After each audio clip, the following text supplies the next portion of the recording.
안녕하세요. 뇌병변 장애의 이해, 개념, 그리고 관점 등을 통해 우리가 앞으로 더 나아가야 되는 사회에 있어서 여러분들과 공부하게 될 최규식입니다. 반갑습니다.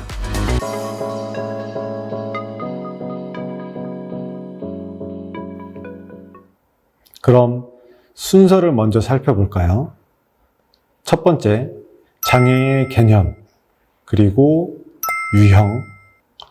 세 번째, 장애의 특성, 그리고 관점에서의 뇌병변 장애에 대해서 알아보도록 하겠습니다.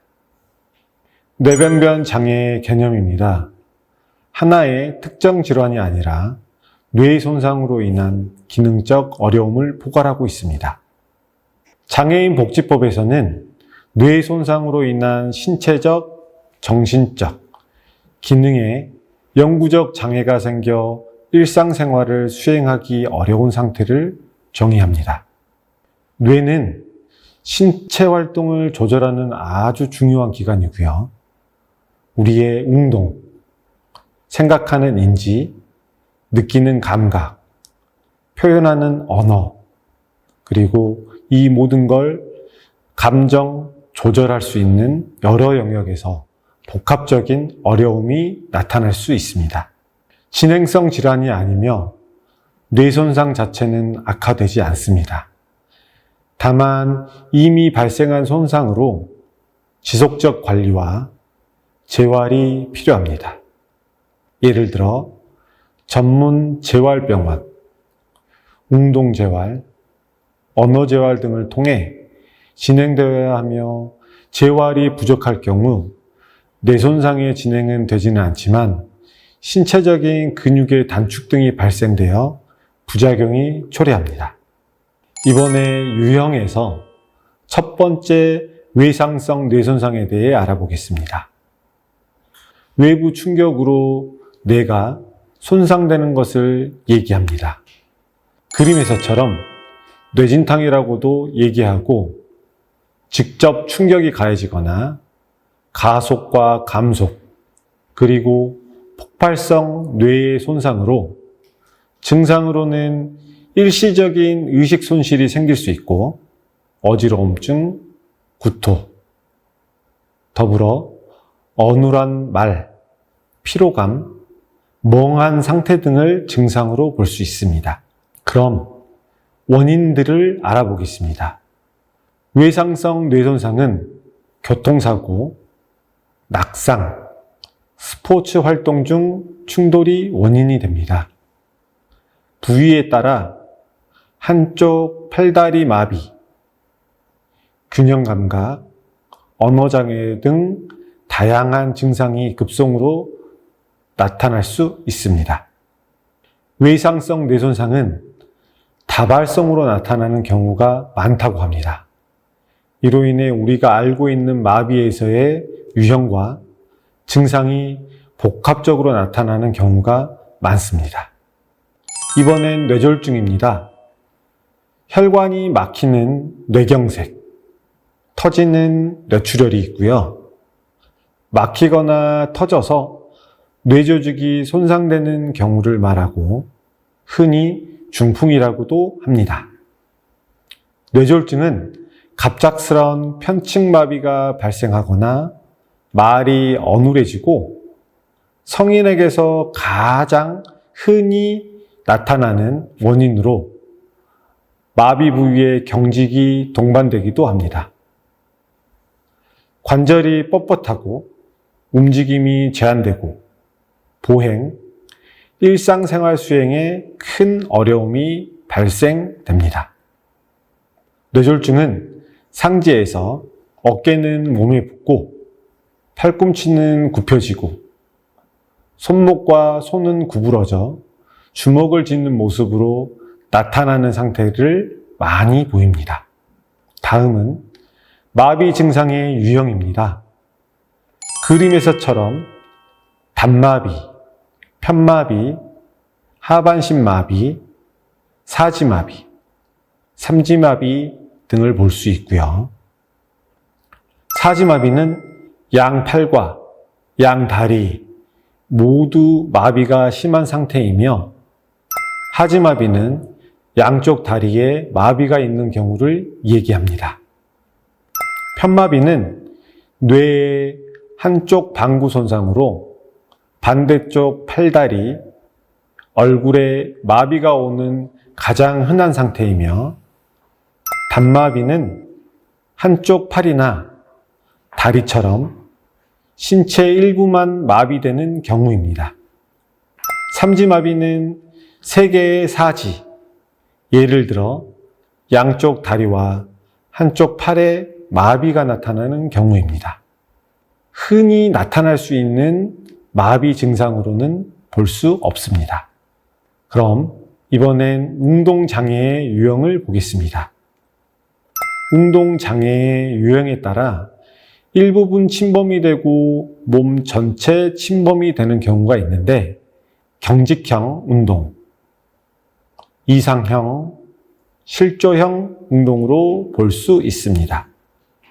세부적으로 다음 화면을 보고 말씀드리겠습니다. 첫 번째는 경직형입니다. 근육의 긴장도가 비정상적으로 높아 뻣뻣하고 움직임이 어렵습니다. 뇌성마비 환자의 80%에서 나타나고 이완형은 마비 초기나 일부 뇌 손상의 긴장도가 낮아 힘이 없는 상태를, 즉 축 늘어짐을 얘기할 수 있는 게 가장 이해하기 쉽습니다. 무정이형은 의도하지 않는 느리고 비자발적인 움직임이 반복적으로 나타나고 근긴장도가 계속 변합니다. 실조형은 균형과 협응에 어려움이 있어 비틀거리거나 불안정한 걸음을 보이고, 혼합형은 위의 두 가지 이상의 운동장애 유형이 함께 나타나는 경우로 혼합형이라고 합니다. 과거 사례로 저의 고등학교 때 얘기를 해볼 수 있을 것 같은데요. 저의 동창 중에 무정형의 뇌성마비 유형이 있었습니다. 저보다는 형이었지만 형의 어려움은 춤추는 듯한 걸음걸이, 느린 움직임, 그리고 식사할 때 흘리고 글씨를 쓸 때 정확한 글씨를 쓰기가 어려웠죠.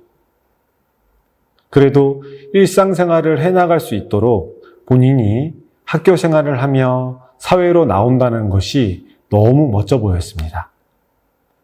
지금 생각해보면 박수 받을 수 있는 모습이라고 생각이 됩니다. 이번에는 뇌성마비입니다.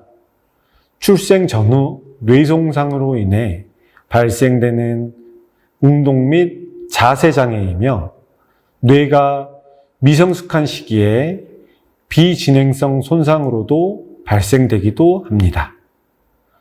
주요 위험 요인으로는 조산, 출생 시 저체중을 들 수 있습니다. 근육의 긴장도가 비정상적으로 높거나 낮아, 앉아있기, 그리고 손 사용하기 등 기본적인 동작에 어려움이 있을 수 있습니다. 조금 전에 말씀드렸던 운동장애 유형에서 경직형, 무정의형, 실조형, 혼합형 등을 볼 수 있겠습니다. 운동 유형을 보면서 다음 화면으로 설명드리겠습니다.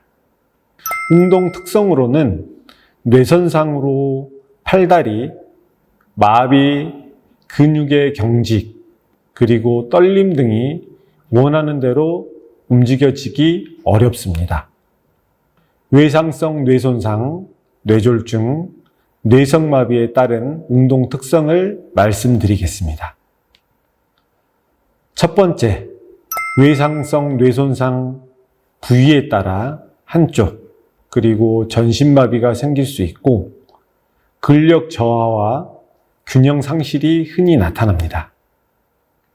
뇌졸중은 주로 편마비와 발음장애가 나타나고 경직으로 팔다리가 굽혀진 채 펴지지 않는 경우가 많습니다. 앞에서도 제가 한번 설명을 드렸었죠. 뇌성마비는 근육 긴장도 이상으로 걷기, 앉기, 물건 잡기와 같은 기본적인 동작이 어렵고 세밀한 손 움직임이 제한이 됩니다. 다음은 감각 특성입니다. 뇌의 손상으로 시야가 좁고 촉각이 둔해지고 균형 감각을 잃을 수 있습니다. 감각 특성에서 뇌졸중, 외상성 뇌손상, 뇌성마비에 대해 살펴보겠습니다. 뇌졸중의 감각 특성으로는 마비된 쪽 감각을 잘 느끼지 못하거나 저림, 통증 같은 이상 감각이 나타나고, 외상성 뇌손상에서는 손상 부위에 따라 시각, 청각, 기능의 문제가 생기고 후두엽 손상 시 시야 결손이 발생합니다. 말씀드렸던 외상성 뇌손상이 다발성, 즉 여러 부위의 손상으로 운동과 청각, 시각 등 여러 장애를 발생할 수 있다는 점이 가장 어려운 부분이 아닐까 생각이 됩니다. 뇌성마비는 균형 감각과 몸의 위치를 인식하는 능력이 약해져 넘어지기 쉽습니다. 저의 사례를 말씀드렸던 것처럼 고등학교 때 형의 움직임에 따라서 춤을 추는 듯한 모습, 그리고 글씨를 쓰기 어렵고 음식을 흘리는 모습들이 있었거든요. 그런 정의를 볼 수 있는 게 뇌성마비라고 할 수 있습니다. 걸을 때 춤추는 듯한 보행의 모습, 손과 발의 움직임이 정확한 초점을 가지지 못하여 한 번이 아닌 2번 이상 움직임을 가지는 모습을 많이 보입니다. 의사소통 특성에 대해 말씀드리겠습니다. 언어 여경이 손상되면 말하기, 듣기, 쓰기 모두 어려워질 수도 있습니다. 뇌졸중은 말하고 싶어도 표현이 잘 안 되거나 발음이 어눌해지는 실어증이 흔하기도 합니다. 외상성 뇌손상에서는 인지 저하와 함께 언어, 표현, 이해, 능력도 같이 어려움이 동반될 수 있으며, 뇌성마비는 손상 부위에 따라 언어, 발달 지연, 발음 장애, 언어 이해와 표현의 어려움이 나타날 수 있습니다. 마지막으로 기능적 관점과 사회적 관점에서 뇌병변 장애입니다. 우선 과거에는 기능적 관점이 중심이었습니다. 현재는 개인 재활뿐만 아니라 사회적 관점이 함께 반영되고 저상버스, 장애인 화장실, 웹 접근, 직장 내 편의시설 확충 등 다양한 노력이 이루어지고 있습니다. 1사례로 장애인 화장실이 우리 주변에 많이 생겼는데요. 이 장애인 화장실이 생김으로 인해서 오히려 편의에 장점을 둘 수 있는 게 우리 비장애인들이라고 볼 수 있습니다. 기능적 관점에 대해서 설명드리겠습니다. 쉽게 개인의 신체 문제를 보면 되겠습니다. 뇌손상으로 인해 걷기 어려운 것이 기능이 부족이라고 설명할 수 있습니다. 재활치료와 의료 서비스를 통한 기능 회복에 초점을 두는 관점이죠. 편마비 환자의 경우 오른쪽과 왼쪽의 차이를 둘 수 있는데, 우세측이냐 비우세측이냐에 따라 일상생활에 많은 차이가 따를 것입니다. 마비측이 왼쪽, 우세측이 오른쪽이라면 비마비측이 우세측 오른쪽이기 때문에 일상생활에서 식사하기, 글씨 쓰기 등에 대한 일상생활에서는 어려움이 없지만 마비측이 오른쪽이라면 얘기는 달라지며 일상생활에서의 차이 그리고 재활의 정도의 차이도 많은 영향을 미칠 것입니다. 휠체어나 지팡이로 보행을 하시는 경우에도 계단이 많거나 높은 경우에 어려움이 생기겠죠. 이 또한 오른쪽 마비, 왼쪽 마비에 따라서 약간의 차이를 보이지 않을까요? 사회적 관점입니다. 이는 사회와 환경의 문제로 보면 될 것입니다. 예를 들어 휠체어 사용자가 계단 때문에 건물에 들어가지 못한다면 이는 개인의 문제가 아니겠죠. 경사로가 없는 사회의 문제입니다. 장애의 원인을 사회적, 물리적 장벽에서 찾습니다. 사회 환경을 개선하고 편견을 없애는 데 중점을 두어야 될 것입니다. 우리 장애인분들이 가는 길에 있어서 예전에 저와 같이 재활을 하셨던 환자분이 저에게 조언을 해주시더라고요. 휠체어로 비 오는 날 낮은 턱, 제 기억으로는 1cm도 되지 않는 낮은 턱이었습니다. 이 턱을 넘지 못하는 환경에서 어떻게 하시겠냐고 저에게 물어보셨습니다. 저는 당연히 도와드려야죠 라고 답을 드렸었고요. 근데 그 환자분께서는 저에게 말씀하셨죠. 그러기 전에 먼저 제가 도와드려도 될까요? 라고 물어보는 것이 어떨까요? 그 순간 저는 멍했습니다. 우리의 관점과 입장으로만 생각하고 있구나 라는 생각으로요. 이렇게 여러분들과 뇌병변 장애의 이해, 개념, 그리고 기능적, 사회적 관점에 대해서 나누어 보았습니다. 어떠셨습니까?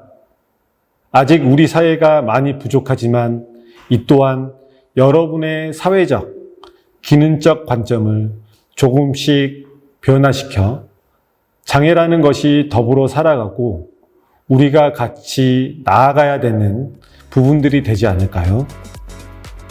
어려웠지만 힘든 강의를 잘 들어주신 여러분께 감사 말씀드리며 이 시간을 마치겠습니다. 감사합니다.